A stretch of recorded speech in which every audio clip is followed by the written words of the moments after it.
Joshua, you can feel free to ask any questions you have as well. I'm sure there'll be time for that. Cool. So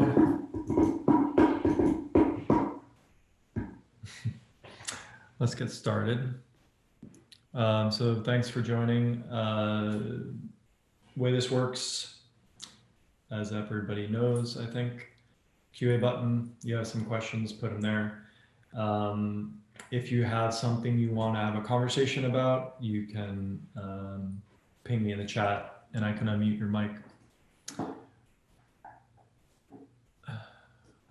All right, so this first question is from Janelle. On the checkout page, in addition to them typing the password they're creating, I would like to have them have to re-enter the same password to avoid typos when creating passwords. Thanks for all your help.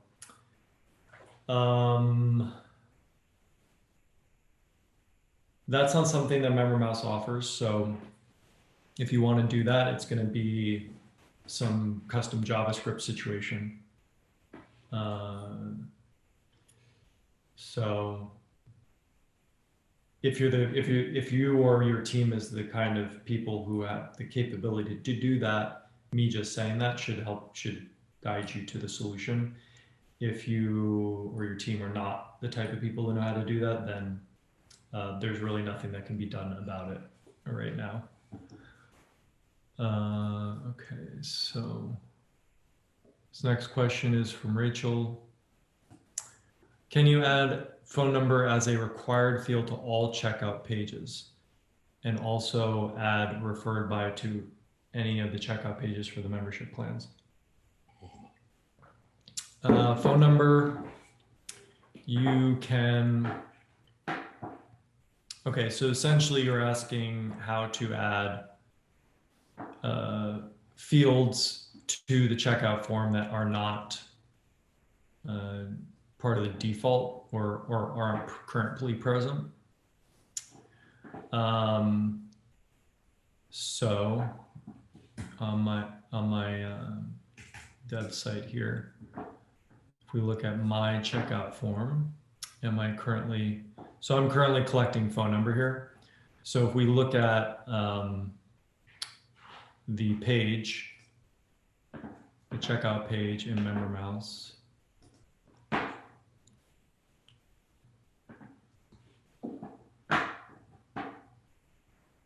and I'll just do a find on phone.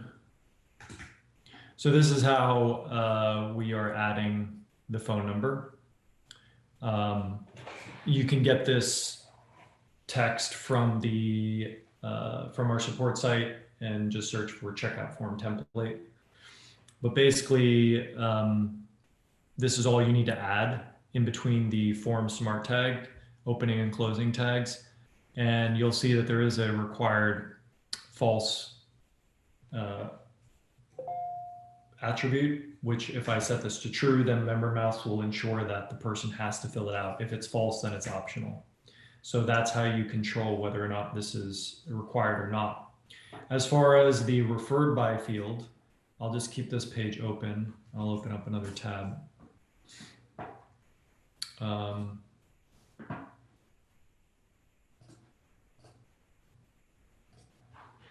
And go to checkout settings, custom fields. So if I add a custom field that says referred by, I can specify, if I show this on my account page, then the member will be able to see this on their My Account page and be able to modify it later. If you just want it to be shown when you want it to be shown to them, then keep that unchecked. And then you specify the type that this field is. In this case, if it's referred by, it would most likely be a text box where they could type in somebody's name. So I go ahead and save that. And now, in order to put this on the checkout page, we simply copy this form smart tag, copy that, and go to our checkout form. And let's say I want to add it right after the phone number. So I type in referred by, and then paste in what I just copied. Now, again, you can specify if this is required or not. I'm going to keep it set to false, meaning it's not required. And I'll go ahead and update that. And now if I go to my checkout page, I should see that the referred by field is there. And there it is. And I could say referred by the least creative person I can think to be referred by, i.e. myself. Click submit. And then after having done that, if I go to manage members and I look at that member account that just joined, click into member details, go to custom fields, I can see that the referred by field has Eric in it. And also, if from the members manage member screen, you can search by or referred by field. Show members, people referred by Eric will show up. Also, when you export the manage member screen, it'll have the custom field content in columns in the CSV file. So that'll be a way that you can work with the data.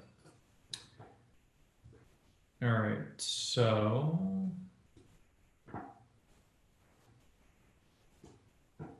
next question from Robert.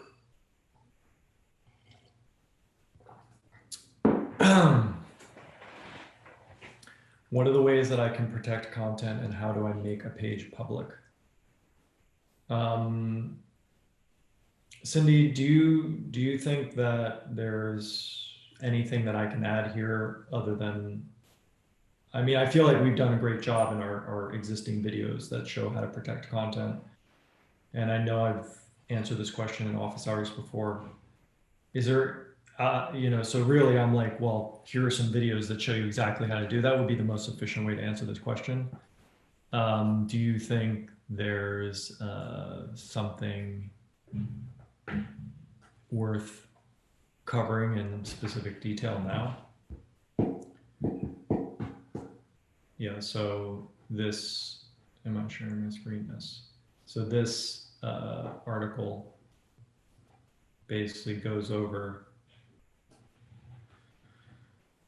this has a video, and this shows you how you can protect content using grant access on a page or a post.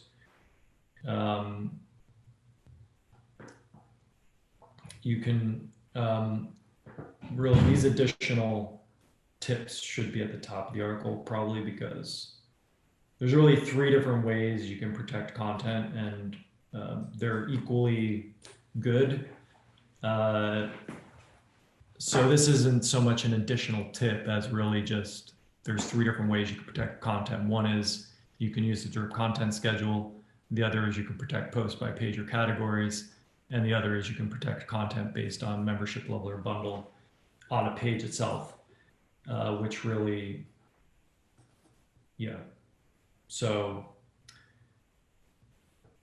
which one you use really depends on your situation. So protecting pages one by one, basically if you go into a page or a post and you want to protect it. So your question, your last part of your question about making things public, by default, when you create any page or post in WordPress, it's public.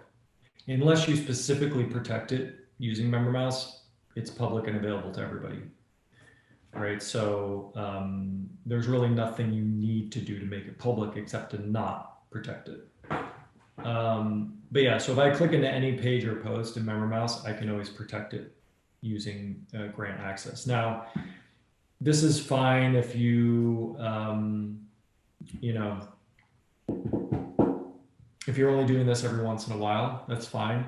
But if you have content that you're releasing, say every day, every week, and you want your members immediately to get access to this content, probably better to protect it using categories And you're going to have to do this on custom. You can't use categories on pages. So that's another consideration is their posts.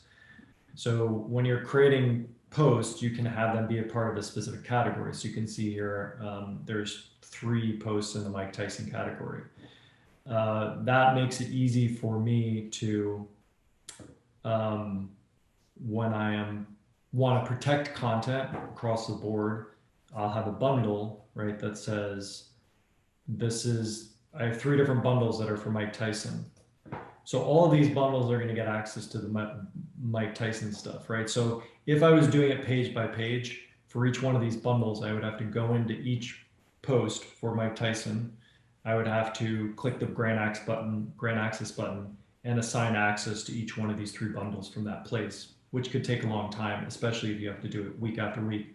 But if I just go into one of these bundles and say protected categories, every post that is part of the Mike Tyson category gets protected by this bundle, then it's really easy. Anytime in the future I or my team creates a new post that's part of that category, it's automatically protected without any further action. So that makes it really easy, and helps automate kind of the protection, some of the content protection for you. The drip content schedule just gives you a visual way to see what different access rates have, what content they have access to. So it shows you in a visual way. The video can kind of go into more detail on that. Yeah, so I think that's it.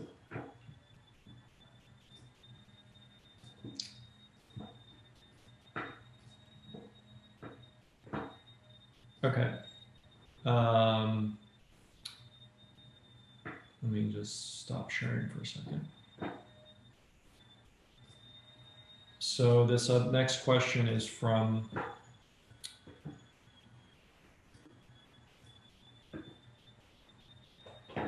Arian. And these are 3 questions. Now, I've encountered an issue where our members are changing their email address. This is talking about MailChimp integration. Changing their email address because they're signing up with their work emails, but will then change jobs a few months to a year later, and they no longer receive emails because their MailChimp subscription is associated with their old email address. If someone changes their email in MemberMouse, is there a way to change the email address in MailChimp? Yes, that's just a default part of the integration. So I will just show you how this works. So if it's not working for you, that means something's wrong with the configuration, how you have things configured. So if I log in here with my MailChimp account,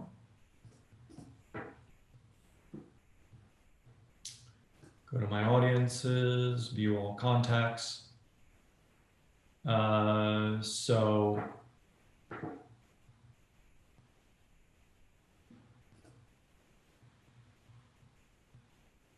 if I look at my email settings, I currently see that I only have, when somebody joins the paid membership level, I'm putting them on the basic plan. So in order to test this, I need to make sure that I sign up for the paid membership level.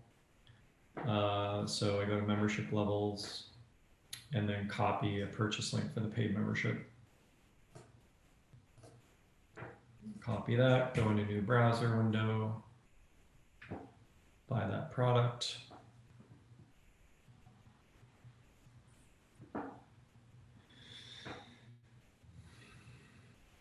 Oh. Be useful if I share my screen. So basically, all I did was in email settings, I just show that, okay, for MailChimp, I currently have it configured to when you sign up for the paid membership, you go to this mailing list. So I just signed up for the paid membership. So if I go over to MailChimp and refresh my contacts,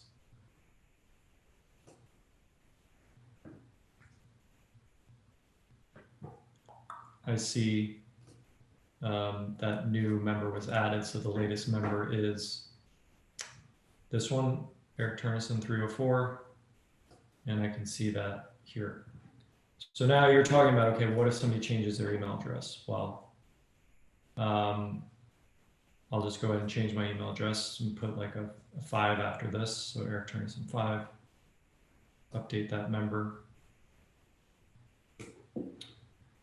And if I go over here and refresh, I see it's Eric Turnison 5. So as you can see, it's basically just, as long, assuming you're on the latest version of MemberMouse, that's definitely something to check. Make sure on the latest version. Make sure you have email service provider configured correctly, meaning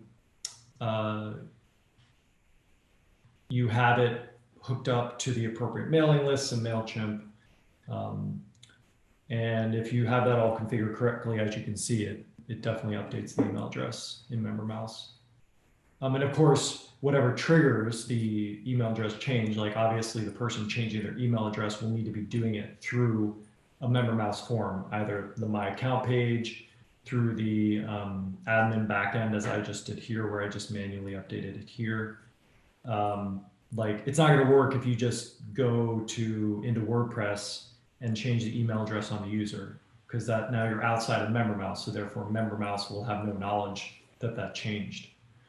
So you need to make sure you're changing the email address within MemberMouse or through a MemberMouse form, and then have your email service provider configured correctly, and it'll definitely work. So if you're having issues getting those things set up, you can reach out to our support team. The second part of your question, do you have a process outlined somewhere where we can set up reminder emails via MailChimp based on membership expiration?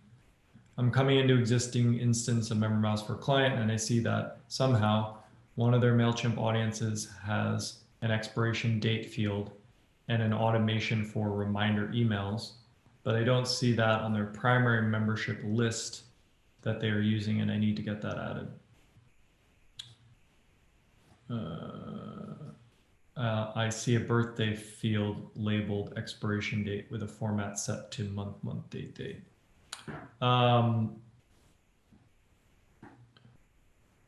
So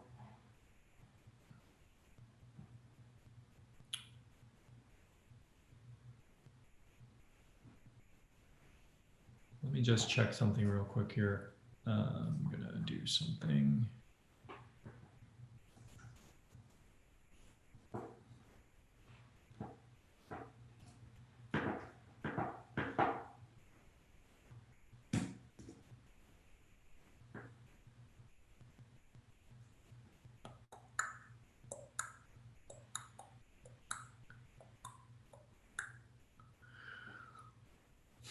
I'm not sure. They must, my guess is that they manually added those fields, the expiration date fields. But really, if you remove MailChimp from the equation, right, it sounds like you're asking, how do I set up an email in MailChimp based on membership expiration? So you're saying you want to send an email out some days before an expiration happens. So yeah, what they're doing is they're manually setting that, right? Because MemberMouse isn't going to pass that to MailChimp. Like, for example, say that there is an expiration date set up in MemberMouse where membership's going to expire. The date that they have in MailChimp is likely X days before the expiration actually happens. That's when they want the email to send out. If you actually wanted the email to be sent out on expiration, you can do that with MemberMouse. You don't even have to include MailChimp in the thing. You would just use push notifications. So you basically just go to developer tools, and then you say create push notification, and you say when membership status changes to expired, send an email to the current member, and then you just say whatever you want to say in that email. So you can do that directly through MemberMouse. Now, they're wanting this to go out some days maybe before expiration, so I'm guessing that they're manually setting that date. They manually created a field in MailChimp for expiration, and they're manually updating it. Now, of course, programmatically, you could, if you've created that field in MailChimp, you could programmatically find a way to manually update it. Again, you could leverage the push notification system. You can say when a member is added on the particular membership level that has an expiration date, instead of sending an email, you can call a custom script, and in that script, you can detect, you can grab the expiration date because it'll be passed to the script, and then you can call the API on MailChimp to update that field. So yeah, but you might want to talk to them, because my assumption, because there's no way MemberMouse passes that data to MailChimp, so my assumption is that they're creating it manually. So you might want to ask them about that to confirm. All right, this next question is from Ramon. If you guys go out of business for whatever reason, will the plugin still work, or will my entire membership website shut down?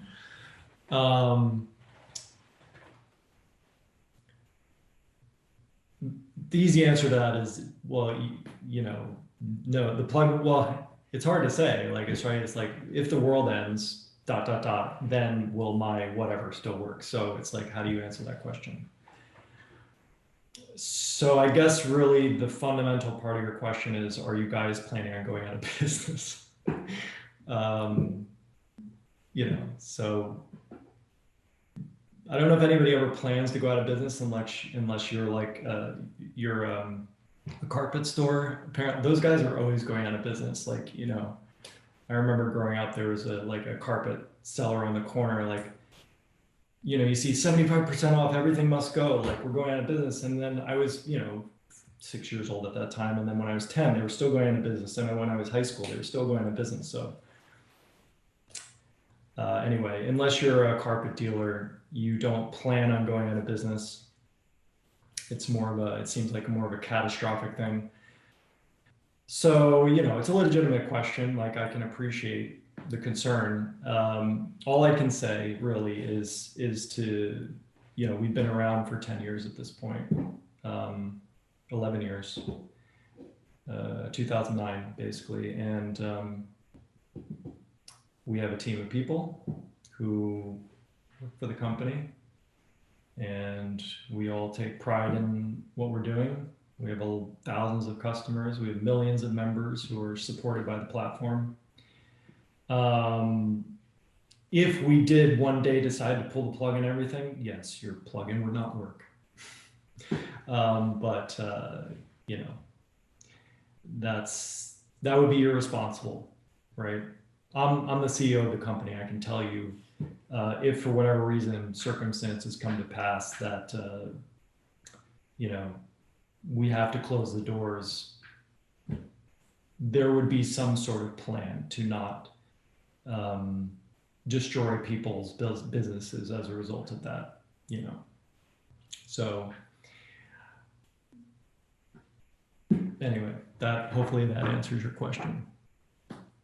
As I understand it from Richard,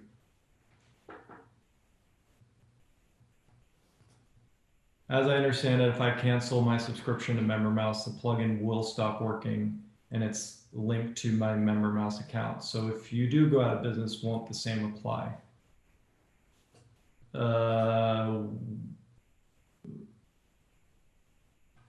Why do you hold us ransom like that? Other companies don't hold you ransom. Richard, are we holding you ransom? Okay, so going back to the beginning of your question, as you understand it, if I cancel my subscription with MemberMouse plugin, will stop working? Yes, naturally. Just like with any other company, if you're paying a subscription for a service, if you cancel that service, you would expect that you're not going to be able to use it anymore, right? If you don't put gas in your car, would you expect it to run? It's basically that. So keep in mind, there's no ransom here, right? It's just, if you're paying for a Shopify account and you stop paying the subscription, would you expect your shop to still process orders? No, it's an exchange. You pay for a service, the service is provided. If you stop paying for the service, no service will be provided. So maybe if you could clarify your question, maybe I'm misunderstanding it. Again, we don't have your data, you have your data. All of your data is on your server. So even if you stop paying us and therefore the plugin doesn't work naturally because you're not paying us anymore, you still have all your data, right? So we don't have your data. So there's nothing we can hold you ransom for, right? So it's a mischaracterization, I think, on your part, unless I'm misunderstanding your question. But there's nothing on our side that we can hold you ransom for. We don't have your data. As long as you pay for the plugin, it will work. So are you asking, why can't I use the plugin for free? That's a different question, right? Is that what you're asking? Why can't I use the plugin for free?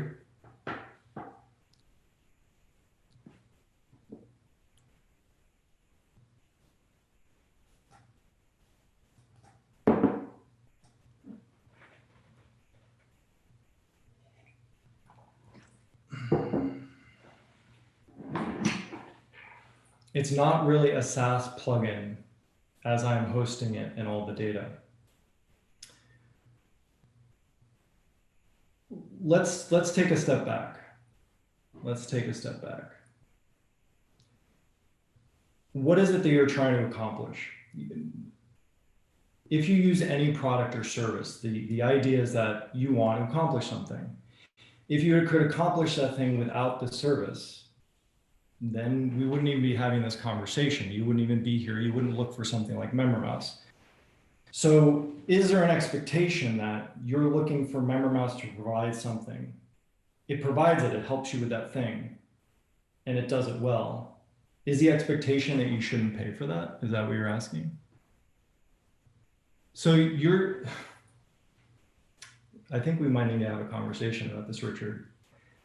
What I pay for with other plugins is updates and support. Are you suggesting that you don't get updates and support with MemberMouse? We have a full-time team of developers who work every single day, every year for 10 years, developing this plugin. You know, before you level these kinds of assumptions at us, that you don't think you're getting what you're paying for, I think there's a little bit more due diligence that could be done in terms of understanding the value here. If you turn MemberMouse off, if your site would run and do everything you need it to do, then why do you need us?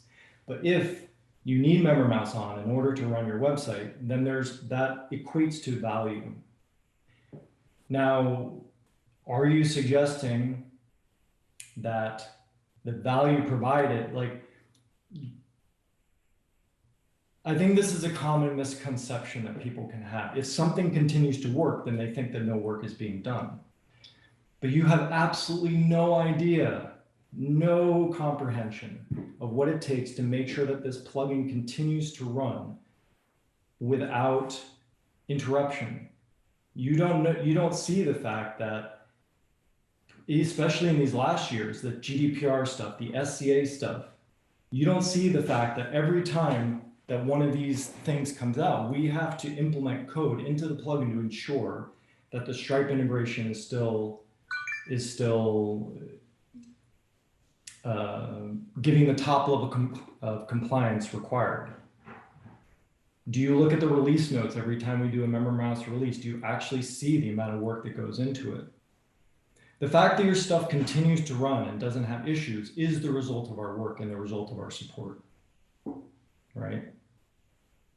And it's a little bit frustrating from my end that the result of us making sure that our stuff becomes transparent to you and your business continues to run is seen as that we're not doing anything, right?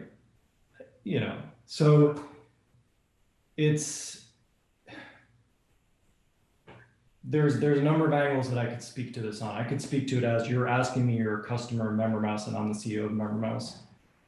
That becomes political though, then, because you're a customer and I'm the CEO, then I'm supposed to speak in a certain way. But if we remove that restriction on me and that we just talk about it purely philosophically, right? And remove the fact that MemberMouse is in a situation like, what is this idea of entitlement, right? It's people, there's this thing with technology where you have, you know, people get this expectation coming from you reference SaaS companies. You know, your experience with a multi-million-dollar SaaS company, that expectation cannot be placed on a company like MemberMouse, who's you know, you need to take everything into account. You can't compare apples to oranges, right? So, but ultimately, fundamentally, what it comes down to is, are you receiving value or not, right? If you're receiving value, then what? But then, okay, again, I'm not the CEO of MemberMouse answering this question, and you're not a customer. This is the thing that I don't understand, and it comes up a lot, but I think it's something that people running businesses certainly need to look at. If you're running a business and you plan on being successful and you need to pay X number of dollars for your operational software and services, why do you complain about paying those things? You don't complain about paying your electricity bills so that your stuff in your house can function.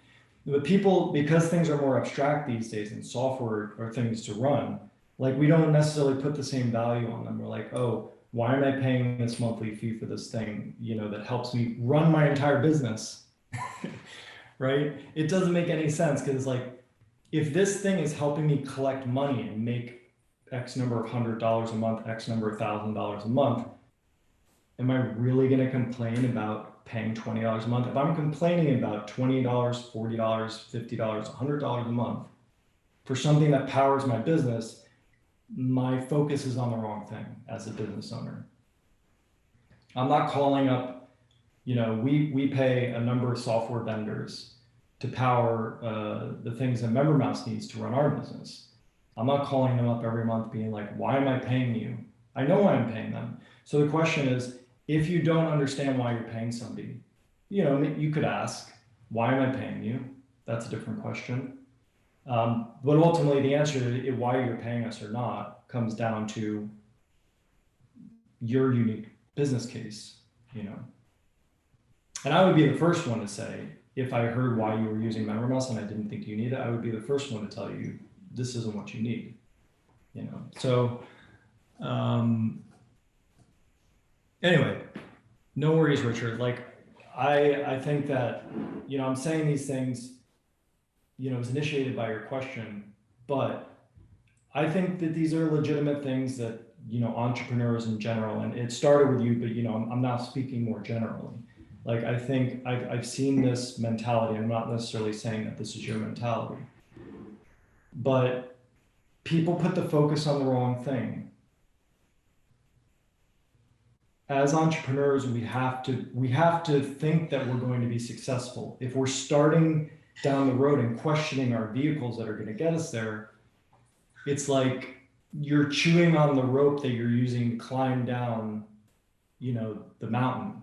It doesn't make any sense. You're trying to rip out the rug from under yourself.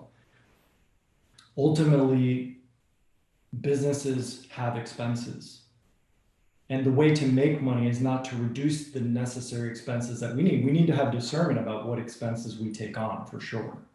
But if we deem that an expense is necessary for us to be successful, we accept that expense and we're thankful for what it offers. And then we do our job. If our business doesn't grow, it's not the fault of our tools, right?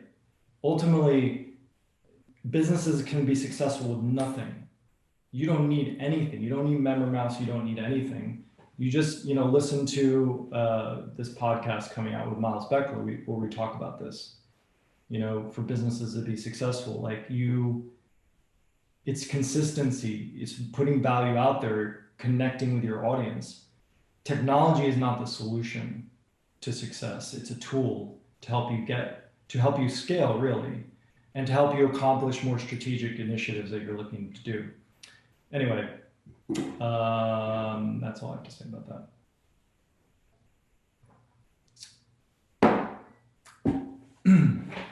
Do we have any more questions at this point?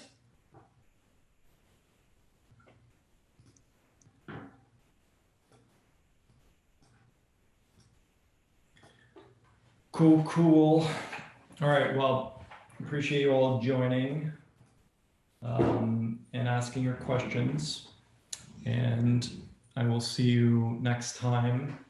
And what are we doing? What's next Friday? Oh, I guess we're not going to be doing this next Friday because that's Christmas. So see you in the new year. The next Friday after Christmas is the 1st, January 1st. So yeah, so if everybody has a happy holidays, whichever they celebrate, Happy New Year. And we'll see you next time. All right, bye.